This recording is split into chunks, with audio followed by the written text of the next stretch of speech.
Yes, my beautiful people, what is going on? Creamslice, welcome back to the channel. I hope you guys are happy and healthy and all that good stuff. So I thought with grandmasters coming out next reset, I needed a really good hunter build, and this is going to be the first time we cover this on the channel, and I am amazed. And I might be a little bit late to the party, but hopefully I can put a bit of a twist on it to make this build amazing. So as you can see here, we are doing a master Nightfall, and we absolutely obliterated it. Thank you for these guys running through it. But guys, hunter arc is top tier, seriously. Shinobu's vow, wow. And I am late to the party, but I think I was in this Nightfall at currently 1797 or something, so it'll give you a good insight on how it's going to perform when grandmasters come out. And with arc surge this season, plus a lot of the artifact mods that play into this build, into arc in general, make this build top tier. So when we think about the Shinobu's vow,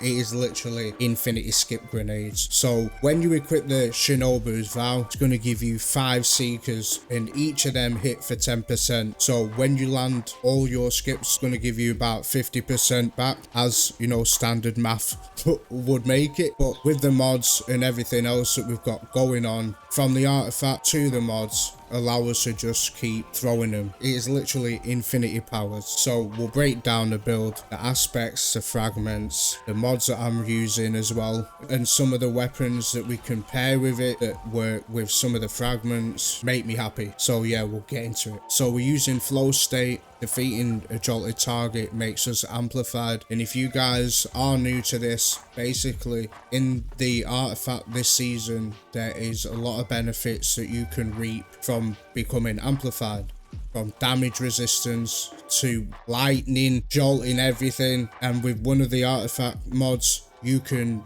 stay amplified for longer, which is highly beneficial for what we are going to be doing. Lethal current, as we know, this was the meta build. Lethal current with Assassin's Cowl, and it probably still is, but I do think with Shinobu's vow and this aspect, it opens a doorway for 2 playstyles. So when you are not with your grenade, you can just go around smacking enemies and jolting everything, and that's one way of getting our grenades back. So lethal current, after dodging our next melee attack, has increased lunge range, and it jolts enemies, and damaging a jolted target with a melee attack also blinds them. So we have like a whole package here going on. We've got infinity skip grenades and infinity powered melees that is going to blind enemies as well. So for the fragments, we are using spark of resistance. This will give us a nice 25% damage resist when we are surrounded. Plus we have the artifact mod. When we are amplified, we take even more damage resist. And we've got spark of ions. Defeating a jolted target creates an ionic trace, which will in turn, for every ionic trace that you create, will give you about 12% of your grenade back. We have spark of discharge. Arc weapon final blows have a chance to create an ionic trace. So from both of these working together, we can generate 2 ionic traces. And then lastly, you definitely want spark of shock. Our arc grenades jolt targets. This is another way to become amplified. Not only that, they stun overload champions. So from the helmet, we are running arc siphon to create orbs of power, and then assets to get fast supers with grenade kills.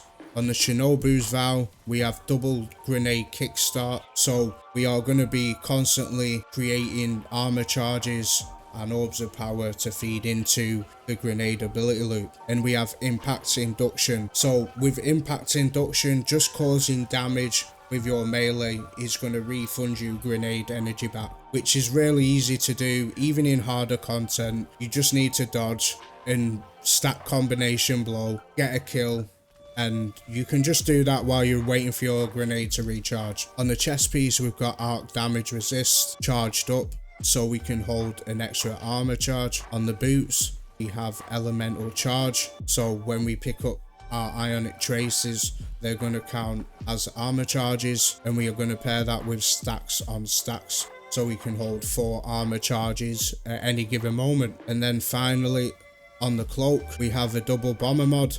So every time we are doing that gameplay loop again of jolting and meleeing, it's going to give us a hefty chunk of our grenade energy back. Plus Reaper, every time we're dodging, get a weapon kill, there's an orb of power for you to pick up that is going to give you grenade energy. You can throw your skip grenades. The tracking is aggressive with Shinobu's Vow. So I'll show you what weapons I chose to run. So with this, I chose to be Riptide. This is my favorite because we can stun all kinds of champions with chill clip.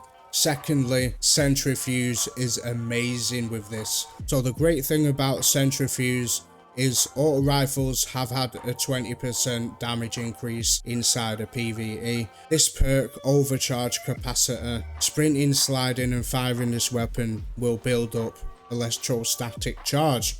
Final blows with this high charge cause explosions and we can blind targets. So for grandmasters, this is going to be top tier, and you want to be running 100 discipline as well. Colheart, because the great thing about colheart is we can create ionic traces, and obviously this season with trace rifles having a massive buff, if you are running into overload champions, this is the play because we can generate tons of ammo. It does insane damage, and mostly you can blind enemies and create ionic traces. I hope you enjoy this build just as much as I have. I'm going to be grinding some master Nightfalls out before Tuesday, and yeah, good luck with your grandmasters and using this build. I hope I've helped you out. Thank you very much. Appreciate it. I'm creamslice. Peace.